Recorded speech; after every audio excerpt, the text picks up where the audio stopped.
What is up, guys? It's the Sound Alchemist, and I'm here joined with Gersh1. And today we're back at it again. Last for the greater of 2021. Oh, that's true. Yeah. So 10, 9, 8. 7. You started really high. I did. 2, 1. Happy New Year. Even though technically it's not. No, we still got a few days till then. Mm-hmm. But hey, we always come quick around here at One Mind Syndicate. Tell them what it is. This is a video series where we answer the questions left by you, the viewer. If you have a question for us, please comment down below. Put a question in front of your question because we get those questions first. And by that I meant I arrive early. Yes. Mm-hmm. This question comes from Isaac Langdon. Has an Eldar ever become a champion or a demon prince of Slaanesh? So do Chaos Eldar exist? The answer is no. Yeah. It's almost like, could you ever just buy a single bag of Takis without finishing it when you open it? No, the answer is no. And the same thing happens with Chaos. If Chaos finds an Eldar that is devoted to that god, the Eldar god can't help himself. He has to consume the soul of the juicy and like very psychically attractive Eldar. Mm-hmm. It'd be like that sometimes. Yeah, so think of the Eldar as like a nice piece of ass for the Chaos guys. Right. If you want to see more Chaos Elder interactions, I believe there was a little like cinematic trailer for the next box set to come out that pits Chaos Space Marines and the Eldari. Yes. And it looks pretty cool. Like the Eldar winning, then Chaos is winning, then the Eldar get reinforcements. And we get to see all these sleek new models, Yep. which I'm all for. Which means that in 2022, we've got the Tau to have their 9th edition book, then Chaos and the Eldari. So It's exciting. it is. A lot of Xeno and non-Imperium factions. I like it. Yeah. Last year, I think if you guys have been subscribed to us for, a year, I made the New Year's resolution of trying to build a starter set every single year, and I failed miserably. Do you want to know how many starter sets I completed? I think you got, what, 2? 0. Really? Yeah. So my New Year's resolution is going to be dedicating an hour of painting, building, or something to the hobby every day. That's a lot. That is a lot. Because you did do that for a good chunk of time. Yeah, it was like a month, and I got a lot done. So what the hope is that I get stuff done. So I still got your Adeptus Custodes to paint. I still got the Silent King, Void Dragon to paint. Staring into my soul right there. Yeah, and then I just got a bunch of Orc stuff, Adeptus Mechanicus, and then also some Tau and Gene Stealer stuff that I need to finish. I think it'd be smarter for me to start getting your stuff done and then doing the Tau. But the reason I'm bringing this up is because I wanted to open up the floor and ask you guys, what's your New Year's resolution for the hobby, if you have any? One of our buddies says he wants to make like co-op armies to armies that we have, because there's 4 of us in the group, and we all know 40K takes a long time to play. Yeah. So we tend to either play smaller scale games or 2v2s, and if we do play 2v2s, then hey, he'll have like a co-op army to play with ours. Yeah. Because he was saying that lore-wise, it doesn't make sense why like the Necrons and the Drukhari are working together to fight against the Tau and the Orcs. Right. So, It'd be fun. Yeah, that's pretty cool. My question to you guys is, what when you play 40K and you're playing with an allied army, do you play more narratively or just competitive? Yeah. Because we've never really we've never tried to do competitive. I mean, narrative. No, for the most part, not really. Next question comes from Dun Grill. Can the warp be used to time travel so someone can go back and stop Horus? You're half right. Time travel works really interesting in the 40K universe. Like it is there and it happens all the time, but there's no real ramifications, I guess you could say. Like, yeah, the only real thing that I can remember that kind of did anything, but at the same time didn't, was the perpetual Saint Olanius Pius, I believe it was, who came in to stop or slow down Horus before he came to fight Sanguinius and the Emperor. But I mean, did it really do anything? Maybe, maybe not. I know the Necrons are always playing with time with the Chronomancers, but nothing really happens with that. There is a whole Inquisition sector, the Autochronus. Autochronus. There you go. And what could be happening is like the Harry Potter time travel. So if you guys ever watched, I forget which one it is. I think it's The Prisoner of Azkaban. But Hermione gets access to some little charm that lets her time travel, and the time travel that they show fits within the narrative. Mm-hmm. So it could be like you're kind of fixed in, like, if you go back in time and you make a change, that change would have already existed either way. Yeah. By you going back in time, so it's like fixed within the chain of. So you don't have a tangent universe or a multiverse. You have just, or would it even be called a multiverse, right? It would just be called like alternate realities, I guess. Yeah, yeah. You just have one reality that if you time traveled back in time to kill Horus, it would have failed because Horus, Wasn't meant alive. wasn't meant to die. But Because who in knows? your future, he's still alive. Yeah. Yeah. But we'll see if GW ever wants to do anything more with that. Mm-hmm. Because I do feel like that's something that maybe down the line, there's going to be one author that plays around with time travel and ruins it for everybody. Yeah. Sanguinius never died. Even though they're probably going to do that anyways. Because technically, he's already not dead right now.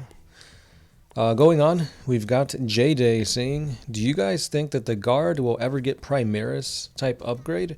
Better armor, better weapons, etc. Better weapons, yeah. Upgrades like that, sure. Because that's what the Tempestus Scions are. Yep. But I don't feel like we're not going to see like genetically modified Imperial Guardsmen, though. No. Because if that ever happens, it's to the point of them just being like Ogrins or... Like there's already units for that. Yeah. Like if you want to play Primaris Guard, you're going to play the Tempestus Scions. Yep. Next question. This one is by 1011. Who had a tighter sphincter, Fulgrim or Sanguinius? Probably Sanguinius, because like when he lands, when he's flying and he lands, it's tight. Mm-hmm. So that makes it stronger. Yeah, and he does that a lot, so it's like almost like he's working out of muscle. Yeah. Whereas Fulgrim, that thing looked like an elephant trunk, like an anteater nose, like a sock inside out. Gross. With little fuzzy parts all over the place. Okay. Of course. Next question comes from Tweaker51. If a really fat orc lost its head and they put two heads on the stump, would the orc now have two heads? If so, do you think they would name them Pork and Fork, the Great Eater of Gork and Mork? Yeah, maybe. I know that is possible. Like, there's Frankenstein orcs that are usually killed by like war bosses and stuff because it's like they're jealous, or just because like they want to prove that they're tougher than a two-headed orc.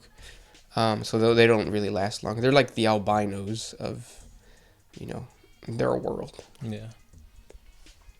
And also the whole thing about like the orcs not liking too much variation. Like if Nurgle infects an orc, you won't see like a whole Nurgle-fied wall. Yeah, Franco Mapua says, since orcs can will themselves into camouflage, can an orc, so convinced that it is a space marine, will itself into joining the ranks of the Adeptus Astartes without anybody batting an eyelash?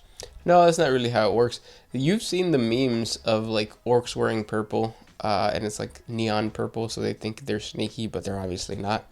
That's how their energy or whatever you want to call it, their color thing works. They get lucky, but it's not a god altering type of power. Like it's not like the Reality Stone in like Marvel or whatever. Yeah, no.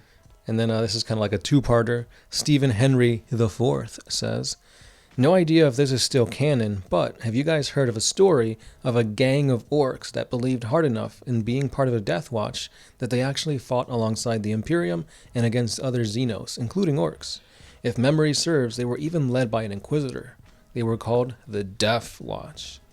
I've never heard. Isn't that mini wargaming? Was it? And I think that's homebrew. Yeah. Because I think they had a whole series, what did they use? The narrative campaign. Right. And it actually looked really badass because they built custom models for every single one of these orcs, if that's what you're talking about. And I don't know too much of the lore behind that or that they created, but the way the lore works with the orcs is like there could be a freebooter or a mercenary faction within the orcs that allies themselves to an inquisitor who wants to use these Xenos because he's desperate or he needs them for some reason. Mm-hmm. And you can base entire campaigns in what's the game, the one that we were supposed to play. Death and Glory. Yeah. So you could do that in Death and Glory. You could have a unit of orcs led by an inquisitor. And in the narrative, it kind of works because freebooter captains would sell their service to an inquisitor if the pay is good. Mm-hmm. And eventually they might betray them. But if they like get so invested in being Space Marines, Deathwatch, Imperial like subjects, I could see it happening. They're dumb. They're gullible. Right. If there's a will, there's a way to make it work in 40K. Yeah. Oh, speaking of, I saw Will the other day. Oh. Big Earl says, "Are you guys saying that you wouldn't let a demon with a long-ass tongue toss your salad for you? I mean, if you're already there and the demon is down." Yeah, I don't see no... I would not object to that. I'd probably have a gag in my mouth, so I can't say no. Next question comes from Maria Correa. Can love really bloom on the battlefield? If so, can you read Love Can Bloom? Is Matcha saving her V card for the Big E? So, Matcha, I think she's like a game-only thing, or maybe not. Because if I remember correctly, she's the female Farseer that was in the newest Dawn of War game. Oh, okay. Yeah. And as far as I know, like, it's weird because, like, yeah, they're video games, but at the same time, like, the Blood Angels are now canon, and I think the main guy of the newest game, what was his name? Gabriel Angelos? Yeah. Like, he's, like, legit now, too. So, if she is legit, I don't see why. I mean, if I was in her place, I'd be saving myself for the Emperor. I mean, dude's just a pile of bones. A wealthy pile of bones. Exactly. There you go. And I think part of the reason why they haven't made the Dawn of War stuff like fully canon is because there's different outcomes depending on what faction you play, right? Because I remember being the Orc war boss, defeating all the different factions. But obviously that's not what happens if you choose Space Marines, because then you'll be the Librarian defeating all of the different factions. So the end result is always a little bit different. Right. As opposed to the first part of your question, can love bloom on the battlefield? I think that was a fanfic. Oh, about Sisters of Battle and a Grey Knight, if I'm correct. Oh, nice. But yeah, we could look into it. I created a 40 facts video on like can Space Marines have families, and it kind of goes over the whole concept of like what do Space Marines believe, or like is there like relationships and stuff like that within the Space Marines? Mm-hmm. Short answer is kind of. Just watch the video. It's pretty long. Yeah. Savio Rebello says, so the Sensei were supposed to be God Emperor children, right? But then GW killed them off? Or did they just simply stop talking about them? Anyway, did you guys like the idea? Or did you think it was stupid? And lastly, if it was up to you guys to bring back the Sensei, where do you think it would best fit in? So basically, how to introduce the Sensei into 40K. Yeah, from my understanding, the Sensei were just like the children of the Emperor who were blanks. Mm-hmm. They held some position of power, but then they hid them because like the other members of the, what is it called, High Lords were trying to kill them. Right, yeah. It was basically just a big political ploy to look more into the High Lords and to fill in the gap of having all Primarchs be super powerful Psychers and having his children be essentially an anathema to them. Light and dark, Psyker, blank, that type of thing. Yeah. And then like they were supposed to gather them together, sacrifice them, and that would bring back the Emperor or give birth to a new Emperor or something like that. Yeah. I thought it was stupid. Yeah, to me it didn't really make sense. It's like you're just putting in more peas in the pod when the pod is only meant to hold so many peas. So I like the concept of like the political intrigue and like trying to maneuver your way through the whole system. Mm-hmm. But yeah, like it's nice right now just to have the Primarchs be the Emperor's really only sons. Yeah. I could, if I were to reintroduce it, the way I would do it is to make it like a new political thing where it's like the Sensei are trying to become, aka the new emperor, and they're like, well, my dad's dead on the throne, like, let me lead, the galaxy or the Imperium, whatever. Yeah. And now they're all vying for control in certain sectors of space, ally with one of all the Sensei. So, but like more political stuff. Yeah. What I did like that GW kind of retconned it was the half breeds, like half Eldar, half Space Marine, because that was a cool concept. Yep. You could see like the racism that even Space Marines exhibited and the Imperium exhibited, even though he was like a super powerful psyker and really beneficial to the Imperium. It'd be cool to see more crossbreeding between certain races, like, oh, this guy is half Tau, half Ogren or something like that, just to get more models of that and to see all the different races and what they'd look like if they were able to cross. Yeah, and from a role-playing game perspective, that would be really awesome, because that is something that is lacking in like Death and Glory or any role-playing game. You can't really mix races. Yeah, it's like in D&D, like there's mixing of everything, but for some reason in 40K, everybody stays to their own boundaries, I guess. Yeah, it kind of makes sense in the sense that like it's biologically impossible, right? Because they come from different stock, but. Mm-hmm. Yeah. And not just that, but I mean, what are the chances that like a human would be able to meet like an Eldar, super far away in space and stuff like that, when most humans don't even know like these things exist? Yeah, can't even feel the sun of their own system. Mm-hmm. Next question comes from Omar SH Sci-Fi. Is the Zinchian eye behind you? Are you Zinchian followers and trying to hypnotize us to follow him? If anything, I feel like we're Nurgle followers because we constantly get sick. I've been sick twice, like really sick or bad this year twice. Yeah. I used to get sick a lot, but I don't know. Ever since COVID hit, I feel like I haven't gotten sick really. You've gained supreme immunity. It's good. Until it's not. This one's by the big one. At my work, when I do a great job, people always slap my butt. I get 3 to 4 ass slaps a day. How many do you guys get from each other every single day? We don't see each other every single day, so we don't really like work alongside each other. We only have one day usually a week. But and our hands never leave each other's butt. Yeah, that's why usually we only film from here. Next question comes from Maria Correa again. Can you send your recalentado back to Mexico City? By the way, what did you guys have for Xmas dinner? Recalentado, for all those people who don't speak Spanish, is leftovers. Not right-overs, no. Leftovers. I unfortunately didn't have any left. Oh, no, that's a lie. I don't know I forget what the term is called, but it comes, because my wife is from Durango. Or her family is from Durango, and they make this thing where it's dried meat, so jerky, and then they put it in eggs, but they do like something to it. It was delicious. We didn't have that for Xmas, but it was just like leftover food because somebody came from Mexico. So I could send that to Mexico City because it's dried meat that lasts forever. Endeavor. You had a little bit. I did. It was really good. What about you? I had I don't know what it's called, but it's basically like a chicken breast, but you like marinate it with like pineapple and stuff. I've never had it before. That was really good. And you gotta have the ham. Ham. Yeah, we had ham too, for the Christmas dinner. We also had pizza. But yeah. Next question comes from Justice777. Favorite 40K cuss words? Stinky Umi.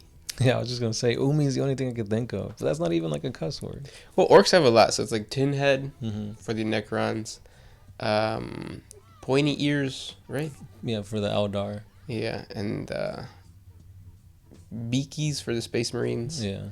But yeah, Umis. Umis. Bugs. I don't know. What do they call the Tyranids? I don't know what they call the Tyranids. The Nids. Nids. Next question. This one's by Silver Breeze. What do you guys think about my theory of time inconsistency? Just as we in our reality need the existence of time, the warp does not. So I imagine the birth events of the gods referred to the moment when we and they, in this reality, become capable of understanding and piercing their presence in this existence fully, and become manifested, thus identifiable and more palpable. A disease would first be an evil omen, and after his birth of Nurgle, an action or even a result of devotion. About humans, I believe it says when they are born to the species and the Eldars create Slaanesh, it directly affected the humans, having a similar result. I don't know how you would interpret that though, in terms of like so Slaanesh was born because of the hedonism. Mm-hmm. Before that, the hedonism was what? So he's saying it was always there, but we see that through the eyes of humanity. Because it's when the two inconsistencies make coherent sense. Humanity or sentient beings? Because it's the Eldar. Because when you say we and our, are you referring to humanity or all sentient beings? Yeah, because I think that's the problem. But maybe we're just not supposed to understand it. Mm-hmm. Just like we don't fully understand your interpretation. Because you see it one way, we see it a different way. Yeah. Los caminos de la vida no son como yo pensaba. Yeah, there you go. But yeah, like that's one of the tricky parts about Chaos, Mm-hmm. is the timelessness of time. But Yeah, that's true. and yeah, those were the questions for today. Mm-hmm. Thank you guys so much for listening. Hopefully next year is filled with tons of awesome 40K news and awesome lore. And thanks for watching us this year. Yeah, thank you for everything, guys. And here's to a whole nother year of epic 40K goodness. Gersh one. Sound Alchemist, and we are out. Oh,